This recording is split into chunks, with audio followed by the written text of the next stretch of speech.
काही डॉक्युमेंट्स लागले तर सांगशील. येस येस, मी एक्झिट फॉर्म देते, तेवढा फक्त भरून दे, म्हणजे सगळ्या फॉर्मॅलिटीज कम्प्लीट होतील. बरं.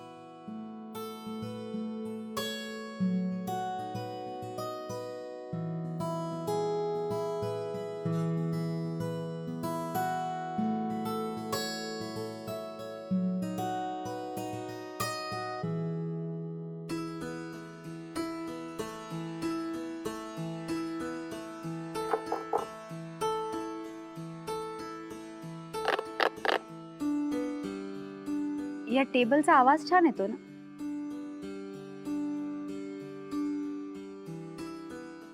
सॉरी नेहा. सॉरी कशाला म्हणतेस? आपल्या माणसांबरोबर नाही भांडणार तर मग कोणाशी भांडणार? काय म्हणत होती ती HR वाली? काही नाही, एक्झिट फॉर्म भरायला सांगितलं आणि डॉक्युमेंट्स द्यायला सांगितलं. विचारत होती का सोडतीये, कशासाठी सोडतीये, चांगली अपॉर्च्युनिटी मिळाली तर परत इथे येशील का?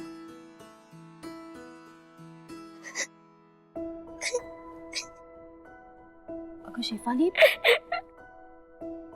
शेफाली अगं तू शांत हो प्लीज. ए बघ, ऑफिस सोडून गेली तरी आपली मैत्री तशीच राहणार आहे ना. आणि तू तू फक्त माझी मैत्रीण थोडी नाही, परीची मावशी आहेस ना. निदान परीला तर भेटायला येशील ना. हे बघ, आपण एक काम करू, आपण आहे ना आठवड्यातनं एक दिवस ठरवू, दर रविवारी भेट. तुला नाही कळणार ते नेहा. तू माझा किती मोठा सपोर्ट होतेस माहिती ऑफिस मध्ये. माझं काही चुकलं ना की मी धावत तुझ्याकडे यायचे. मला काही प्रॉब्लेम झाला की त्या प्रत्येक प्रॉब्लेमचं सोल्युशन तुझ्याकडे असायचं. आता आता मी केलेला गोंधळ कोण निस्तरणार? हा, समीर सरांची माझं कोण जुळवून देणार? नको ना जाऊ नये प्लीज. का जातेस तू सोडून? हॅलो मिस शेफाली, काय झालं? का रडताय का तुम्ही? नेहा ऑफिस सोडून जातेय सर. हो माहितीये मला, त्यांचं आधीच फिक्स झालंय तसं. नेहा मॅडम, तुम्हाला काही लागलं तर नक्की सांगा. Yes sir. All the best. Thank you sir.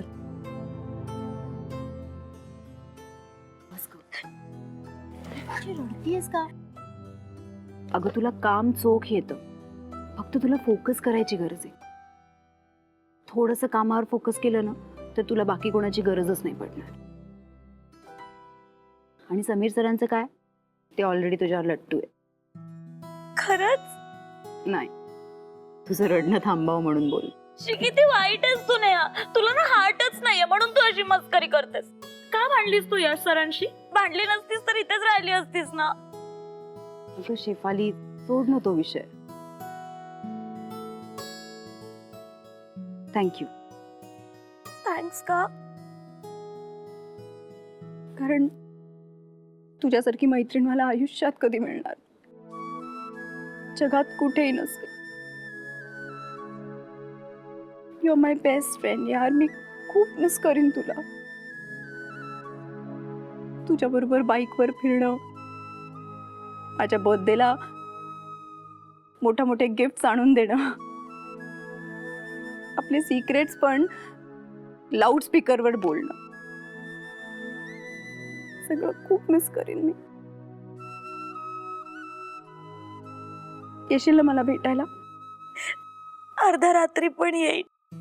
नको, उगाच तुझी आई मग मला रात्रभर जाग.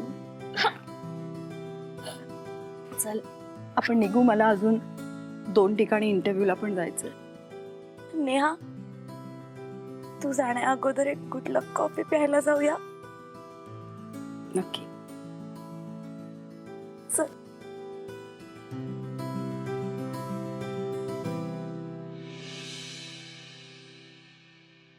नाव कायचं म्हणाली तू? सुनैना, सुनैना केरकर. हे माझे मम्मी डॅडी. ते फार काही बोलत नाहीत, मलाच बोलावं लागतं. बाकी इन्फो तुमच्याकडे असेलच ना, मी पाठवली होती. गुड. तुझं हे थेट बोलणं आवडलं मला. पण ते ना अधूनमधून वापरावं म्हणजे त्याची धार जात नाही.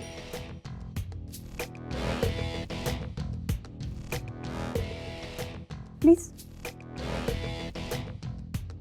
घ्या घ्या. यशवर्धन चौधरी नाही आहेत का? लंडनला गेलाय मीटिंगसाठी. माय बेबी, म्हणजे तो असा अजून बाहेर फिरतच असतो. तो आला एकदा की आपण पुन्हा भेटूच. हो, आणि तसंही तो माझ्या शब्दाबाहेर नाहीये. सो हो, सिम्मीला आईच म्हणतो ना तो. आणि मलाही आईच म्हणतो. छोटी आई.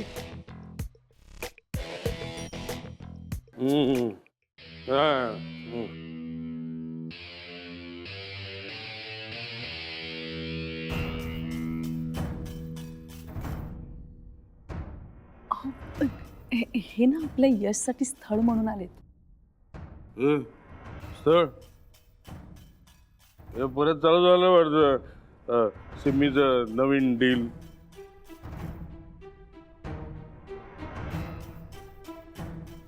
हो नाही, हे स्थळ मी आणलं. हे तू आणलंस?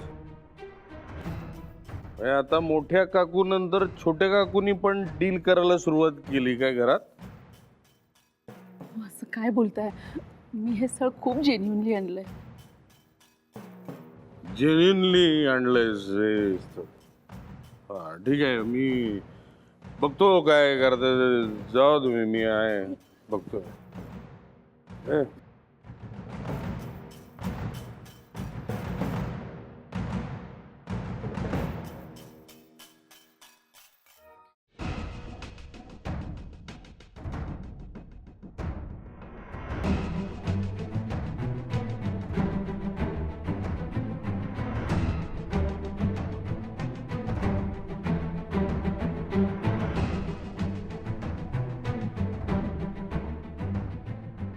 म्हाताऱ्याला सांगितलं काय आले ते.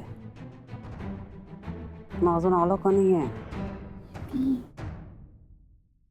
मला तुमच्याकडची एक गोष्ट फार आवडली. कुठली? तुमच्या घरात पॅलेस. पॅलेस मध्ये तुमच्या पॅलेसमध्ये माणसांपेक्षा खोल्या जास्त आहेत. म्हणजे कोणाला कोणाच्या लाईफमध्ये लुडबुड करायला नको. आपण भलं आणि आपलं काम भलं. मला अगदी असंच घर अपेक्षित होतं. घर कोण सांभाळणार?